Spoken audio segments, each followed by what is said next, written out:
الحمد لله نحمده ونستعينه ونستغفره ونعوذ بالله من شرور أنفسنا ومن سيئات أعمالنا من يهده الله فلا مضل له ومن يضلل فلا هادي له وأشهد أن لا إله إلا الله وحده لا شريك له وأشهد أن محمدا عبده ورسوله أما بعد فإن خير الحديث كتاب الله وخير الهدي هدي محمد صلى الله عليه وسلم وشر الأمور محدثاتها وكل محدثة بدعة وكل بدعة ضلالة وكل ضلالة في النار. أعوذ بالله من الشيطان الرجيم. بسم الله الرحمن الرحيم. يا أيها الذين آمنوا اتقوا الله حق تقاته ولا تموتن إلا وأنتم مسلمون. يا أيها الناس اتقوا ربكم الذي خلقكم من نفس واحدة وخلق منها زوجها وبث منهما رجالا كثيرا ونساء واتقوا الله الذي تساءلون به والأرحام إن الله كان عليكم رقيبا.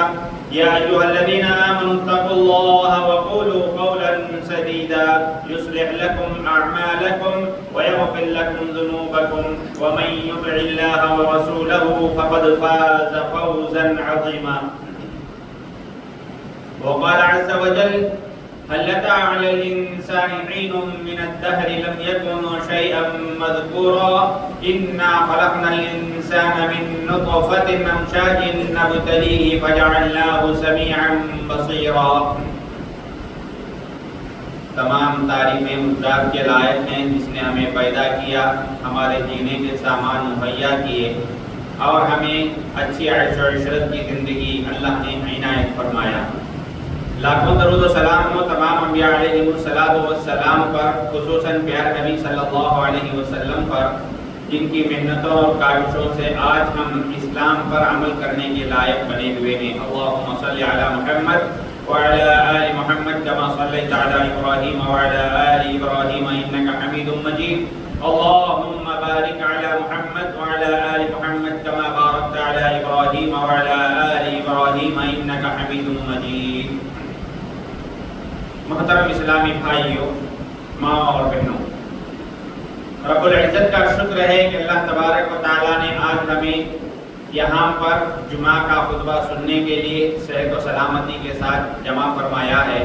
اللہ سے ہم دعا کرتے ہیں کہ اللہ تبارک و تعالیٰ جو کچھ ہم سنتے ہیں اس سے زیادہ ان باتوں پر عمل کرنے کی اللہ ہمیں توفیق عطا فرمائے. آمین. محترم بھائیوں، خطبہ مسنونہ کے بعد میں نے سورۃ الدہر کی 2 آیتیں آپ کے سامنے تلاوت کی. سورۃ الدہر، اس سورے کا دوسرا نام سورۃ الانسان بھی ہے.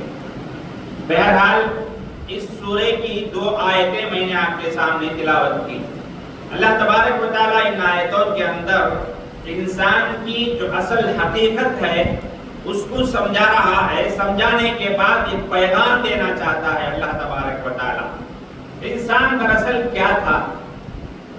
انسان ابھی ماشاءاللہ ہڈیاں اور گوشت کے ساتھ بڑا تندرست، بڑا اچھے جسم والا نظر آتا ہے، ہٹا کٹا موٹا نظر آتا ہے. اللہ پوچھتے ہیں اے انسان تیری کیا حقیقت ہے، تو کیا تھا؟ هل أتى على الإنسان حين من الدهر، کیا انسان پر ایک ایسا وقت نہیں آیا ہے کہ لم يكن شيئا مذكورا، کہ وہ کوئی قابل ذکر کوئی چیز ہی نہیں تھا. انسان ایسے مراحل سے گزرا ہے کہ وہ کوئی قابل ذکر انسان، کوئی قابل ذکر چیز ہی نہیں تھا. کیوں؟ انا خلقنا الانسان من نطفة امشاج نبتلیہ، ہم نے انسان کو ایک حقیر نطفے سے پیدا کیا، ہم اسے آزمانا چاہتے ہیں. فجعلناه سمیعا بصیرا، اس نطفے کے بعد جس سے ہم نے انسان کو پیدا کیا اس کے بعد وہ جو ہے دیکھنے والا، سننے والا بن گیا. معلوم یہ ہوا میرے بھائیوں، انسان کی اصلی حقیقت کو اللہ یہاں بیان کر رہا ہے کہ اس کی کوئی حقیقت ہی نہیں تھی. بتاؤ آپ، قرآن مجید کے اندر دوسرے آیات کے اندر اللہ تبارک و تعالیٰ فرماتے ہیں ہم نے انسان کو ایک حقیر نطفے سے پیدا کیا. اس حقیر نطفے کی اصل حقیقت کیا ہے آپ بتاؤ؟ کیا حقیقت ہے؟ لوگ اس کو سے دیکھتے ہیں، ہے نا؟ لوگ اس کو اچھی نظر سے نہیں دیکھتے، کپڑے پر پڑ گیا تو دھو لو، یہ ہے اصل اس کی حقیقت۔ لیکن قدرت الہی ہے، اسی نطفے کے ذریعے سے اللہ نے انسان کو پیدا کیا۔ کتنی بڑی قدرت والا ہے، کتنی بڑی طاقت والا ہے میرے اور آپ کا رب ذوالجلال۔ سوچو، ایسا رب ہے جس نے مجھے اور آپ کو اس دنیا کے سارے لوگوں کو پیدا کیا۔ اور اللہ کہتے ہیں اِنَّا خَلَقْنَا الْإِنسَانَ مِن نُطْفَةٍ أَمْشَاجٍ نَبْتَلِيهِ، ملے جلے نطفے سے ہم نے پیدا کیا، نبتلی، ہم اس کو آزمانا چاہتے ہیں۔ یہ ہے انسان کی اصل حقیقت جو اللہ تبارک و تعالی یہاں ذکر کر رہے ہیں۔ اب انسان اپنی پیدائش کے بعد یا تو وہ جو ہے اللہ کا نیک بندہ بنتا ہے یا اللہ کا ناشکرا بنتا ہے۔ جی ہم دیکھتے ہیں انسان یا تو اللہ کا نیک بندہ بنتا ہے یا ناشکرا بنتا ہے۔ یہ انسان کی اصل حقیقت ہے، یہ اللہ بیان کر رہے ہیں قرآن مجید کے اندر۔ دوسری جگہوں میں اللہ تبارک و تعالیٰ نے فرمایا وَخُلِقَ الْإِنسَانُ ضَعِيفًا، اللہ نے انسان کو بہت کمزور پیدا کیا ہے نا؟ انسان پیدا ہوتے وقت اس کی اصلی حقیقت کیا ہے؟ بہت کمزور ہوتا ہے۔ جی اس سے پہلے ہم نے کہا تھا نا کہ جو ہے وہ اصل میں ادھر ادھر پلٹ بھی نہیں سکتا، پلٹانے کے لیے جب روتا ہے تو ماں کی ضرورت پڑتی ہے، اس کو پلٹ بھی نہیں سکتا، اتنا کمزور۔ اور دوسری جگہ اللہ نے کہا ان الانسان خلق ہلوعا، انسان بڑا لالچی پیدا کیا گیا ہے، بہت لالچی ہے، بہت چاہیے اس کو، یہ چاہیے، وہ چاہیے، مال چاہیے، دولت چاہیے، بلڈنگ چاہیے، ہر چیز چاہیے ہی چاہیے، یہ انسان کی فطرت ہے۔ اور پھر یہی تو انسان ہے جو گناہوں کا پتلا ہے، گناہ کرنے میں بہت آگے حد سے بڑھ جاتا ہے۔ جی اللہ تبارک و تعالیٰ نے کہا وَمَا أُبَرِّئُ نَفْسِي إِنَّ النَّفْسَ لَأَمَّارَةٌ بِالسُّوءِ، ہر انسان کے جسم کے اندر ایک نفس رکھا گیا ہے جس کو نفس امارہ کہا جاتا ہے، جس کا کام ہی یہ ہے کہ اس کو گناہ کی طرف جو ہے راغب کیا جائے۔ حضرت یوسف علیہ السلام نے دعا کی تھی میں اپنے آپ کو بری ثابت نہیں کرتا ہوں، کیوں؟ اس لیے کہ نفس امارہ برائیوں کا حکم دیتا ہے، تو یہ ہر انسان کے اندر یہ چیز رکھی گئی ہے۔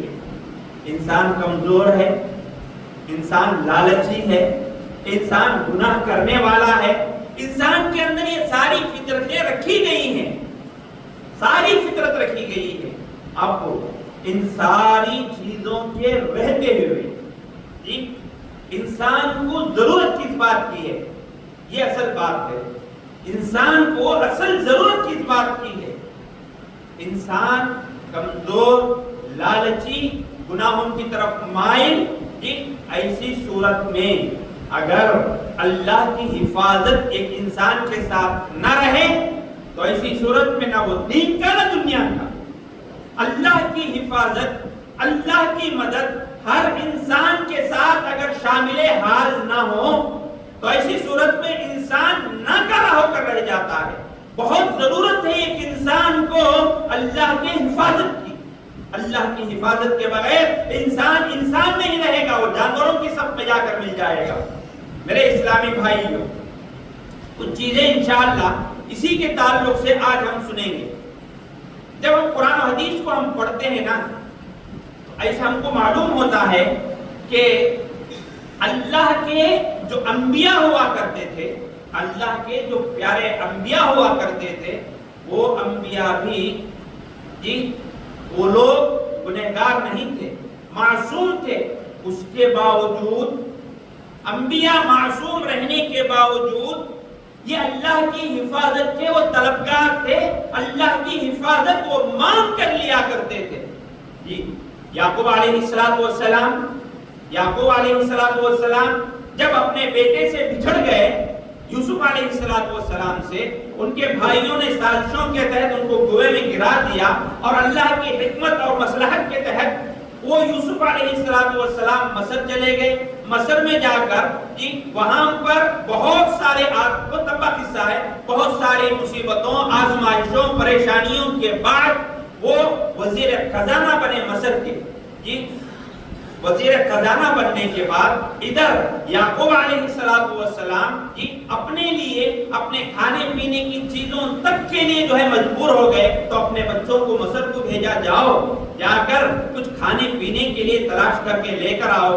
جب یہ وہاں جاتے ہیں، کون؟ یعقوب علیہ السلام کے بیٹے جب وہاں جاتے ہیں تو یوسف علیہ السلام کو پہچان لیتے ہیں، یہ میرے ہی وہ بھائی ہیں جو میرے ساتھ غلطی کیے، مجھے مار ڈالنے کی کوشش کیے، مجھے کنویں میں گرا دیے۔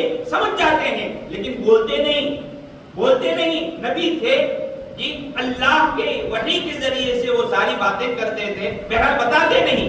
ان کو جو کچھ چاہیے تھا اس سے بڑھ کر دے کر بھیج دیتے ہیں اور پوچھتے ہیں کیا تمہارے پاس تمہارا کوئی اور بھائی بھی ہے؟ تو یہ بھائی کہتے ہیں ہاں ہے، ہمارے پاس بنیامین نامی ایک بھائی ہے، ہمارا چھوٹا بھائی ہے۔ وہ کہتے ہیں یاد رکھو آئندہ جب تم آؤ گے نا اس بھائی کو بھی ساتھ لانا، ورنہ تمہیں کوئی چیز ملے گی ہی نہیں، کوئی چیز نہیں ملے گی۔ تو بہرحال یہ بھائی باپ کے پاس جاتے ہیں، جا کر جو ہے ان سے کہتے ہیں کہ جو ہے بادشاہ یا وزیر خزانہ جو ہے یہ باتیں ہمارے ساتھ یہ ہیں، آپ اگر ہمارے ساتھ ہمارے بھائی کو نہیں بھیجیں گے تو ہم کو آئندہ غلہ ملنے والا نہیں، اناج ملنے والا نہیں۔ تو یعقوب علیہ السلام تھوڑا گھبرا جاتے ہیں، کیوں؟ اس سے پہلے بھی یہ سارے بھائی ایسی ہی باتیں کر کے یوسف علیہ السلام کو اپنے باپ کو پھسلا کر ان کی ذہن سازی کر کے یوسف علیہ السلام کو لے کر گئے اور انہوں نے سازش کر کے ان کو کنویں میں گرا دیا۔ تو یہاں اصل ہمارے موضوع سے تعلق رکھنے والی آیت ہے، قال هل آمنتم علیہ الا كما امنتم علی اخیہ من قبل واللہ خیر حافظا وهو ارحم الراحمین۔ اس وقت یعقوب علیہ السلام کہتے ہیں کیا میں تم پر ایسے ہی بھروسہ کروں جیسے میں پہلے بھروسہ کیا تھا؟ پہلے بھروسہ کر کے میں دھوکہ کھا گیا، ابھی بھی میں ایسے ہی بھروسہ کروں جیسے بھی ہو؟ فاللہ خیر حافظا، اللہ کی حفاظت، اللہ کی مدد میرے لیے کافی ہے۔ فاللہ خیر حافظا، اللہ اس کی مدد کرنے والا ہے، اس کی حفاظت کرنے والا ہے اور وہ بہت ہی رحم کرنے والا ہے۔ بھائیوں یہاں پر ہم کو ایک بات یاد رکھنی ہے، وہ یہ اللہ کی حفاظت کے بغیر انسان کی زندگی ادھوری ہے۔ یاد رکھ لو، ہم ہزار چاہیں کما لیں، ہزار ہمارے اندر بہت ساری اچھائیاں رہیں، لیکن ہماری ان ساری خوبیوں کے ساتھ اگر اللہ کی حفاظت شامل حال نہیں ہے، ہماری زندگی ادھوری اور ہماری ہر چیز ادھوری۔ یاد رکھ لو، تو اس لیے اللہ کی حفاظت ہر انسان کے لیے بہت ہی ضروری ہے۔ میرے اسلامی بھائیوں، رسول اللہ صلی اللہ علیہ وسلم کے بارے میں آتا ہے کہ دیکھو یہ میرے اور آپ کے لیے بہت ہی ایک اچھی حدیث میں آپ کے سامنے پیش کرتا ہوں۔ ہمارے یہاں ہمارے ہی بھائی، ہمارے ہی رشتہ دار گھر سے باہر جاتے ہیں، ہم لوگ جو ہے جا کر آپ لوگ جا کر بھائی السلام علیکم، وعلیکم السلام، اس سے ختم۔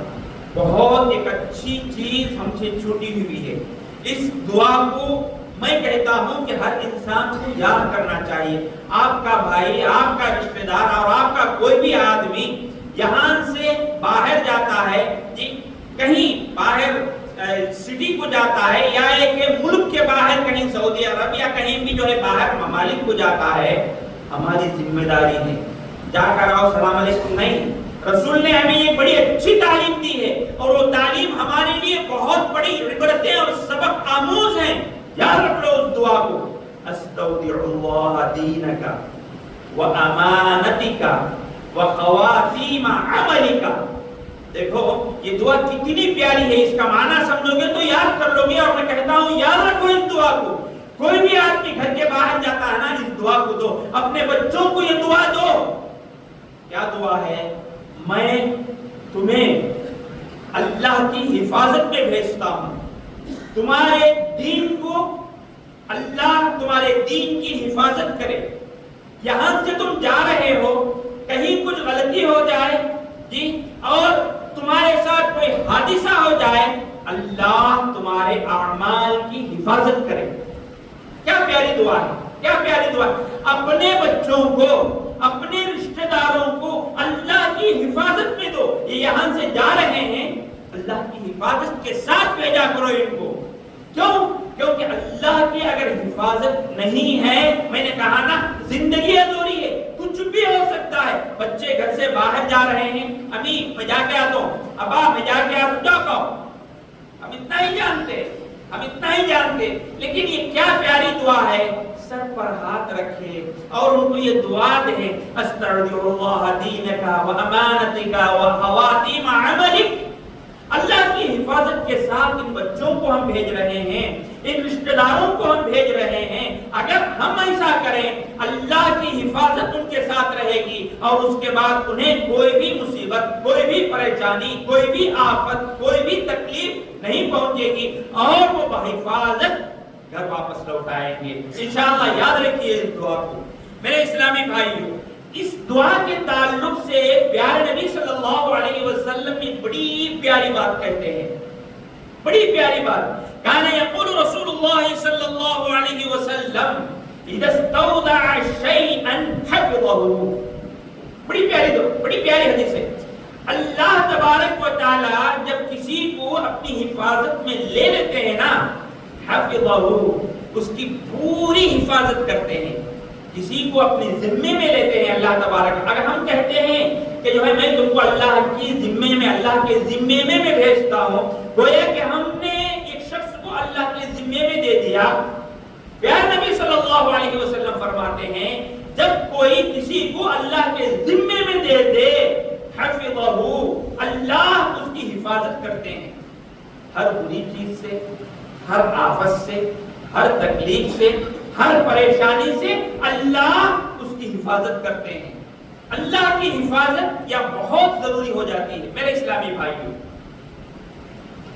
نبی اکرم صلی اللہ علیہ وسلم کی ایک بڑی پیاری حدیث ہے, آپ نے اس سے پہلے بھی سنا ہوگا. یہ حدیث میں سمجھتا ہوں ابن عباس رضی اللہ تعالیٰ عنہ, وہ چھوٹے تھے, چھوٹے بچے تھے, 9 یا 10 سال کے بچے ہوں گے جی. رسول اللہ صلی اللہ علیہ وسلم کے پیچھے اونٹ پر بیٹھے ہوئے تھے.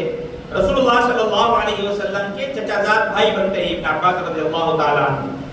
تو ابن عباس رضی اللہ تعالیٰ عنہ بچے تھے, ان کو رسول اللہ صلی اللہ علیہ وسلم کچھ باتیں سکھانا چاہتے تھے.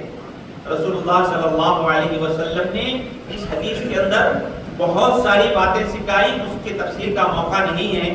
لیکن ایک بات یاد رکھو, یہ جو حدیث میں آپ کے ساتھ سنانے جا رہا ہوں نا, علماء کہتے ہیں یہ رسول اللہ صلی اللہ علیہ وسلم کی وصیت ہے. اگر کوئی آدمی نبی صلی اللہ علیہ وسلم کی وصیت کو پڑھنا چاہتا ہے تو یہ حدیث پڑھ لے. اگر کوئی آدمی اللہ کی وصیت پڑھنا چاہتا ہے, دیکھو ذرا فرق ہے, ایک ہے اللہ کی وصیت, ایک ہے رسول اللہ صلی اللہ علیہ وسلم کی وصیت.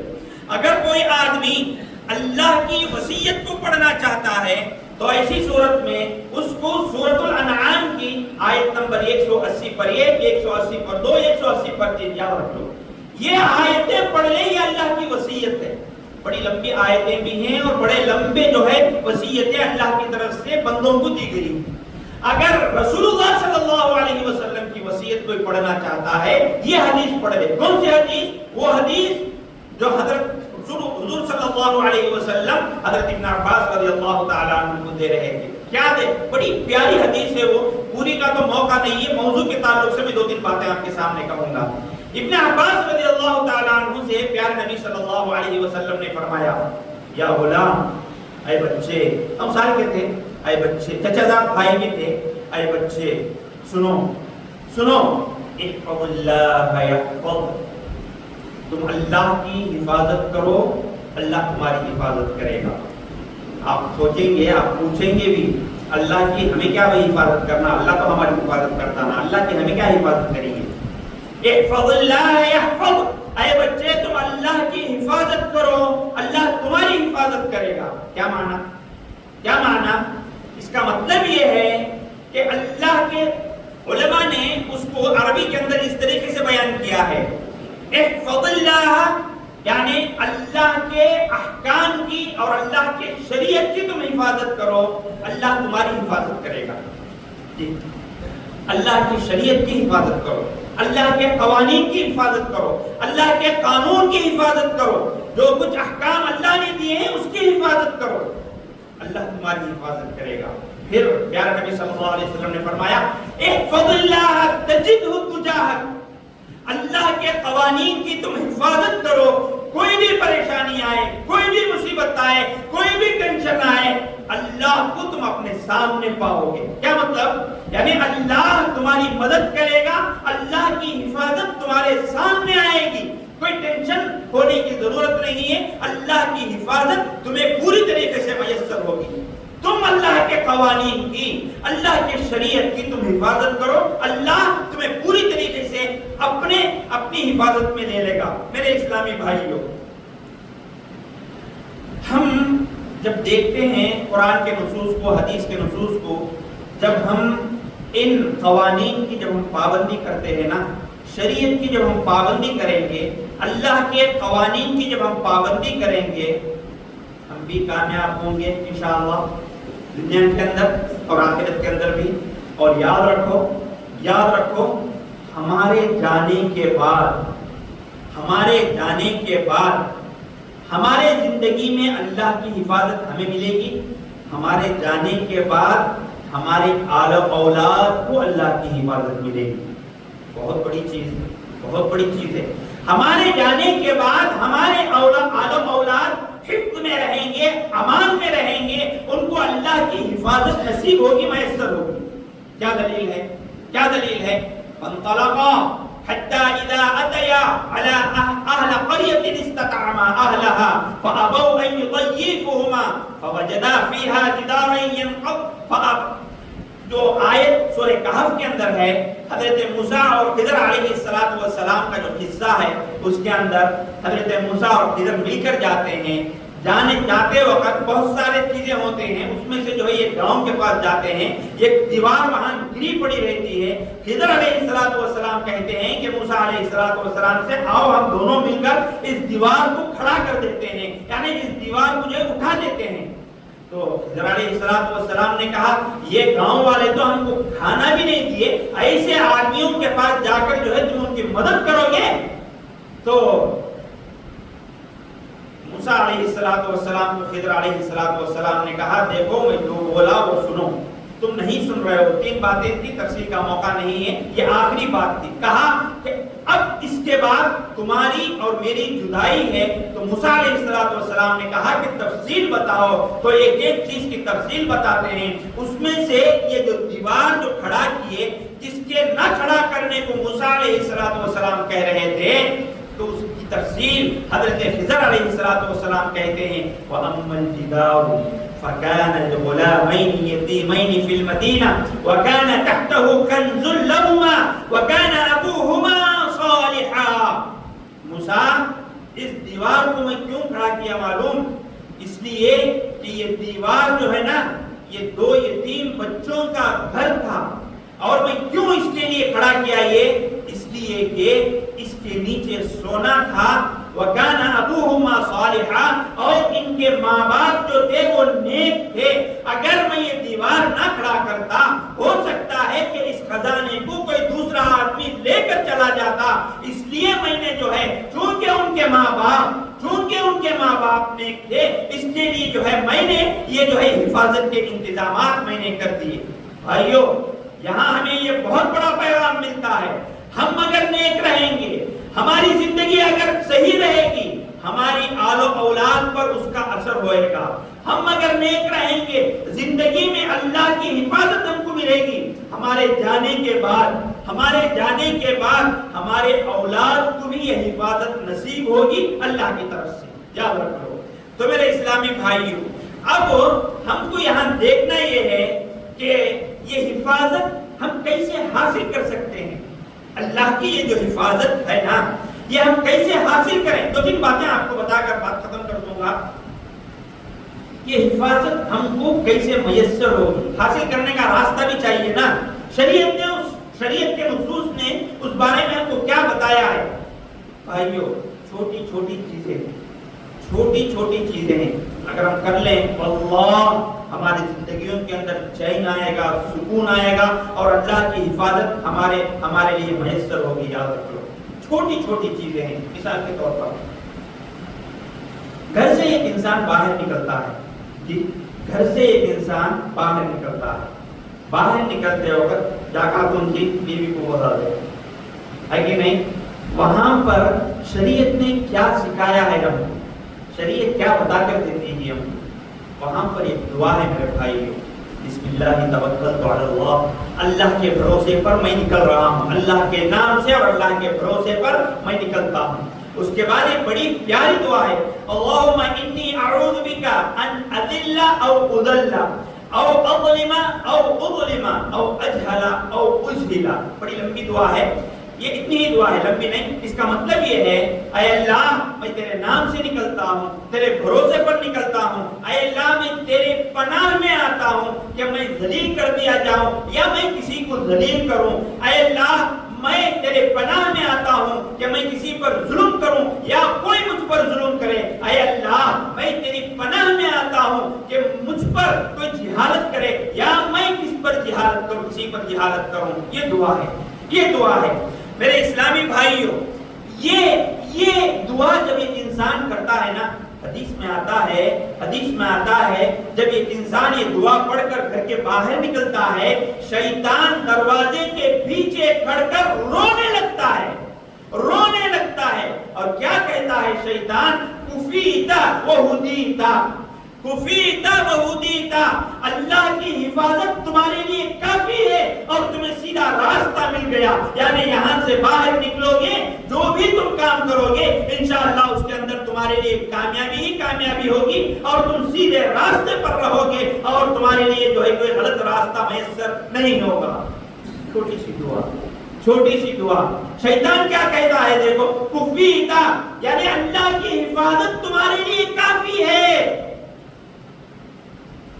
اللہ کی حفاظت تمہارے لیے کافی ہے، کوئی غلط چیز نہیں ہوگی، کوئی تکلیف ہمیں نہیں ہوگی، اور اسی طریقے سے کوئی پریشانیاں بھی نہیں ہوگی، کوئی ہمیں نقصان نہیں پہنچائے گا.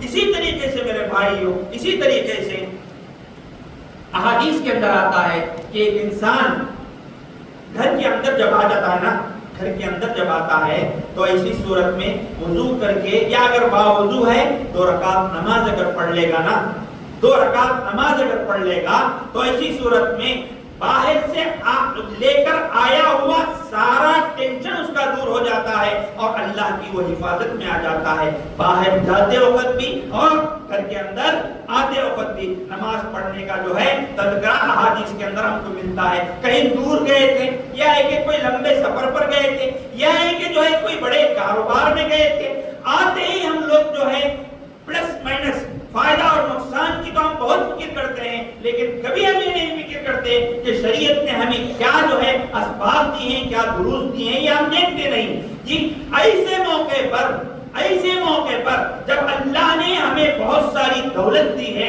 کوئی فائدہ کما کر آئے ہیں، لمبے سفر سے آئے ہیں، یا ہے کہ جو ہے کوئی بڑے کاروبار ختم کر کے آئے، اندر آئے، وضو کیے، 2 رکعت نماز پڑھ لیے، باہر جاتے وقت بھی جو ہے 2 رکعت نماز پڑھ کے باہر گئے، تو ایسی صورت میں ہوگا یہ کہ اللہ کی حفاظت اور اس کی مدد ہمارے شامل حال ہوتی ہے. میرے اسلامی بھائیوں، میں چلتے 2-3 باتیں جلدی بیان کر دوں گا کیونکہ وقت کافی ہو رہا ہے. پیارے نبی صلی اللہ علیہ وسلم نے ایک اور بات ہمیں بتا کر دی ہے، بڑی پیاری بات. چھوٹی باتیں میں نے کہا یہ اگر ہم کر لیں گے نا، اللہ کی حفاظت ہمیں میسر ضرور ہوگی. یہ بات میں نے کہا کہ جو ہے ہم گھر سے نکلتے وقت، گھر کے اندر آتے وقت جو ہے ہم 2 رکعت نماز پڑھ کر جو ہے اللہ سے دعا کر نکلیں، اور آتے وقت بھی اللہ سے دعا کریں 2 رکعت نماز پڑھ کے. ایک دوسری بات ہے وہ یہ ہے کہ اللہ کا استغفار ہمیشہ یاد رکھ لیجئے، اس کی بڑی فضیلتیں اور بہت زیادہ اہمیت اور فضیلت اس چیز کی ہے، استغفار. ایک انسان جب اپنے گناہوں کی معافی مانگے گا، استغفار کرے گا، چلتے اٹھتے بیٹھتے جو ہے استغفر اللہ استغفر اللہ استغفر اللہ، اس کا ورد جب اپنے زبان پر لائے گا نا، تو بھی ایسی صورت میں اللہ کی حفاظت ہمیں میسر ہوتی ہے۔ اس کی مثال میں آپ کو دوں گا، بڑے ایک نبی حضرت یونس علیہ السلام، حضرت یونس علیہ السلام کے قوم پر اللہ کا عذاب آ چکا تھا، آسمان سے اللہ کا عذاب آ چکا تھا۔ قوم کے پورے لوگ جمع ہو گئے اور جمع ہو کر سب نے کہا کہ ہماری غلطی ہو گئی ہے، ہم نے غلطی کیا ہے، ہم نے یونس علیہ السلام کی بات نہیں مانی ہے۔ سارے کے سارے مل کر اپنے گناہوں کی بخشش اللہ سے طلب کرتے ہیں، اپنے گناہوں کی معافی اللہ سے مانگتے ہیں۔ جب یہ ساری چیزیں اللہ دیکھتا ہے، آیا ہوا عذاب واپس چلا جاتا۔ اللہ کا عذاب آ چکا تھا، جب انہوں نے استغفار کیا، اللہ سے اپنے گناہوں کی معافی طلب کی، آیا ہوا عذاب اللہ ٹال دیتا ہے، واپس لے کے چلا جاتا ہے۔ میرے اسلامی بھائیوں، ایک دوسری چیز ہے جس کی ہم بہت کوتاہی کرتے ہیں، وہ کیا ہے؟ دعا۔ ہم نماز ہی نہیں پڑھتے ہیں، دعا کہاں سے کریں گے؟ ہے نا، نماز ہی نہیں پڑھتے ہم لوگ، اس کی توفیق ہی ہم کو نہیں ہوتی۔ کیا ایک مرتبہ جو ہے جمعہ آ گیا اور اس کے بعد جو ہے 2 رکعت پڑھ لیے، وہ سنت کا بھی جو ہے خیال نہیں، اور اس کے بعد پہلے کی سنتیں، بعد کی سنتیں، اس کا بھی خیال نہیں۔ آتے 2 رکعت وہ بھی جو ہے جلدی پڑھ کر بھاگنے کے چکر میں رہتے۔ لیکن پیارے نبی صلی اللہ علیہ وسلم نے فرمایا کہ اگر ایک انسان دعا کرتا ہے تو اسے 3 چیزیں ملتی ہیں، اسے 3 چیزیں دعا کرنے کے، دعا ہی نہ کرے یہ بہت بڑی مصیبت ہے۔ دعا کرنے کی وجہ سے کوئی بھی دعا انسان کرتا ہے اسے 3 چیزیں ملتی ہیں۔ یہ کہ اللہ تبارک و تعالیٰ وہ جو دعا میں اللہ سے مانگتا ہے اللہ دے دیتے ہیں، اس کی حکمت ہے، وہ اسے معلوم ہے کہ کیا کرنا، دے دیتے ہیں۔ اگر اللہ نہ دیے، وہ چیز نہیں دیے، پیارے نبی صلی اللہ علیہ وسلم دوسری حدیث کے اندر فرماتے ہیں کوئی بڑی مصیبت آنے والی تھی، اللہ اس کو ٹال دیتے ہیں۔ یہ ہے نا اللہ کی حفاظت، یہ اللہ کی حفاظت ہے نا، اس مصیبت سے اللہ کی حفاظت میسر ہوتی ہے۔ یاد رکھنا میرے بھائی، دعا کرنے کی وجہ سے انسان کو آنے والی بلا، آنے والی مصیبت ٹل جاتی ہے۔ جی، تو اس طریقے سے ایک انسان کو دعا کرنا چاہیے، دعا سے اللہ کی حفاظت ملتی ہے، مصیبت ٹلتی ہے۔ اسی طریقے سے میرے بھائیوں، جب ہم دیکھتے ہیں ہمارے مسلمان بھائیوں کو دین سے کتنی دوری ہے، ہم لوگوں کو دین کا کچھ بھی، کیا ہمارا ایک ہی خیال ہے، کیا خیال؟ اچھا کمانا، اچھا کھانا، عیش عشرت کی زندگی گزارنا، یہ ہماری زندگی کا مقصد۔ ہم یہ بھول گئے کہ اللہ نے ہمیں اس لیے نہیں پیدا کیا، کھانے پینے اور سونے کے لیے اللہ نے پیدا نہیں کیا۔ میرے اسلامی بھائیوں، اللہ نے ہم کو اس لیے پیدا کیا ہے کہ ہم کو آزمانے کے لیے، عبادات کے ذریعے سے اللہ ہمیں آزمانا چاہتا ہے، بندوں کو نعمتیں دے کر اللہ آزمانا چاہتا ہے۔ یہ بندہ، میں نے جو اس کو یہ نعمتیں دی ہیں، جو یہ صحت دیا ہے، جو یہ آرام اور تندرستی دیا ہے، بندہ کہاں تک میرے راستے پر چلتا ہے، میرے طریقے پر چلتا ہے، میری شریعت کے مطابق اپنی زندگی گزارتا ہے، اللہ یہ دیکھنا چاہتا ہے۔ ورنہ ہماری زندگی ہرگز کھانے پینے اور سونے کے لیے نہیں میرے بھائیوں، صرف کمانا کھانا، یہ ہرگز مقصد ہونا ہی نہیں چاہیے۔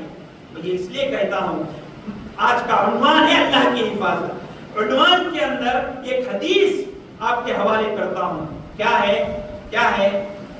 من صلی الصبح فهو فی ذمۃ اللہ۔ اے نوجوانوں، تمام حاضرین، میں آپ کے حوالے یہ حدیث کرتا ہوں، جو آدمی صبح کی نماز پڑھتا ہے وہ اللہ کے ذمے میں ہوتا ہے، اللہ کی حفاظت میں ہوتا ہے۔ جو آدمی صبح کی نماز پڑھتا ہے وہ اللہ کے ذمے میں ہوتا ہے، اللہ کی حفاظت میں، اللہ اس کی حفاظت کرتا ہے۔ کتنے لوگ صبح 3 بجے اٹھ کر، صبح 4 بجے اٹھ کر، کبھی اذان ہونے کے بعد اپنی گاڑیاں اسٹارٹ کرتے ہیں، جاتے رہتے ہیں، نہ نماز کا خیال، نہ صبح کی نماز کا خیال۔ میرے بھائیوں، صبح کے فرض پڑھنے کی وجہ سے اللہ تبارک و تعالیٰ کہتا ہے کہ اللہ کے وہ ذمے میں آ جاتا ہے۔ یہ تو فرض کی بات ہے، اور فجر کی تو جو سنتیں ہیں نا جی، اس کے بارے میں پیارے نبی صلی اللہ علیہ وسلم فرماتے ہیں رکعتا الفجر خیر من الدنیا وما فیہا، فجر کی 2 رکعتیں، فجر کی 2 رکعت سنت، فجر کی 2 رکعت سنت ہے، وہ 2 سنت رکعتیں دنیا اور دنیا میں پائے جانے والی ساری چیزوں سے بہتر ہے۔ فجر کی جو 2 سنتیں ہیں، یہ 2 سنتیں 2 رکعتیں جی، یہ 2 رکعت سنت جو ہے یہ دنیا اور دنیا کے ساری چیزوں سے بہتر ہے۔ میرے بھائیوں، جب ہم کو اللہ کی حفاظت چاہیے، جب ہم کو اللہ کی مدد چاہیے، تو ہم کو اللہ کے بتائے ہوئے طریقے پر چلنا چاہیے۔ اگر ہم چلیں گے نا اللہ قرآن مجید کی دوسری آیتوں کے اندر بڑے پیارے الفاظ میں فرماتا ہے، کیا معلوم؟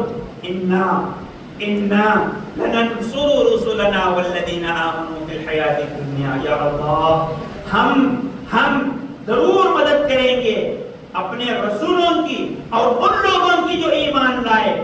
ہم مسلمانوں کی اللہ حفاظت کرنے کی بات کہتا ہے، ہم مسلمانوں کی اللہ مدد کرنے کی بات کرتا ہے۔ کب؟ جب ہم صحیح راستے پر رہیں گے۔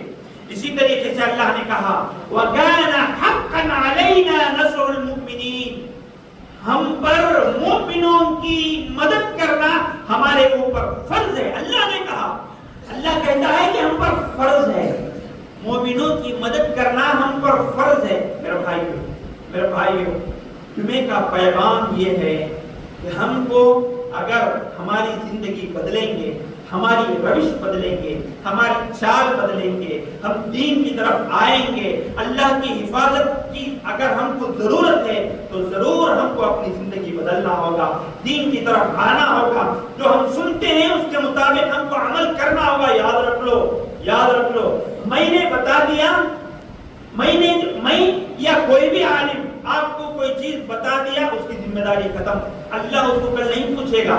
آپ سن لیے ہیں نا، آپ ایک بات سن لیے ہیں، اس پر عمل کرنا آپ کا فرض ہے۔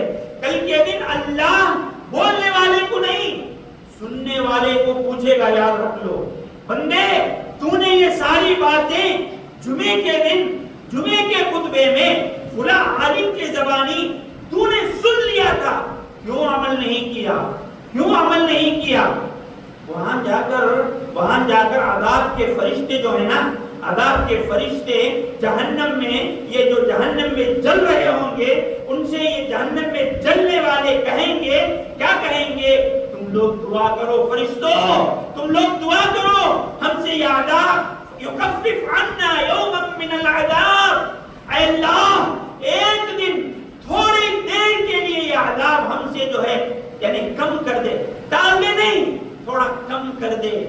تو فرشتے کہیں گے، کیا کہیں گے؟ اولم تأتیکم رسلکم بالبینات، کیا تمہارے سامنے تمہارے رسول تم کو صحیح باتیں لا کر بتاتے نہیں تھے؟ یہ جہنمی کہیں گے، یہ جہنمی قالوا بلا، ہاں ہم کو آ کر بتاتے تھے، ہم کو آ کر یہ ساری باتیں سناتے تھے، لیکن ہم ہیں کہ ناکارے ٹھہرے، ہم نے سنا نہیں، ہم نے عمل نہیں کیا، ہم نے ساری باتوں کو چھوڑ دیا۔ فرشتے کہیں گے تم دعا کرو، قالوا بلا قالوا فادعوا، تم دعا کرو جی، اب اللہ سنے تو سنے۔ اللہ کہتا ہے یہ دعا کریں نہ کریں ان کی کوئی ہمیں پرواہ نہیں۔ میرے بھائیوں، ڈرو اللہ سے، ڈرو اللہ سے، اللہ کے مسجدوں کو آباد کرو۔ صرف مسجدیں بننا بڑی بات نہیں ہے، ہر آدمی بن لے سکتا ہے، جس کے پاس پیسے ہیں وہ بن سکتا ہے، جو کچھ کرنا چاہتا ہے وہ کر سکتا ہے۔ اللہ نے تمہیں اچھی سے اچھی مسجدیں دی ہیں، اس کی حفاظت کرو، اس کو آباد کرو، اس کو جو ہے بھرنے کی کوشش کرو۔ یہ اللہ کی دی ہوئی بہت بڑی نعمت ہے جو دوسروں کو میسر نہیں ہوتی۔ میرے بھائیوں، نمازوں کی پابندی ہمارے لیے ازحد ضروری ہے۔ نمازوں کی پابندی جب ہم نہیں کریں گے ہم دین سے بہت دور ہو گئے اور کبھی اللہ کی مدد اور اللہ کی حفاظت ہمارے میسر نہیں ہوگی۔ دعا ہے اللہ رب العالمین سے کہ اللہ تبارک و تعالی ہم کو کہنے سے زیادہ سننے اور اس پر عمل کرنے کے اللہ ہمیں توفیق عطا فرمائے. آمین. باخر دعوانا الحمدللہ رب العالمین. بارک اللہ لنا ولکم بالقرآن العظیم ونفعنا وإياكم بما فيه من الآيات والذكر الحكيم. إنه تعالى جواد كريم ملك قدير رؤوف رحيم ورب حليم.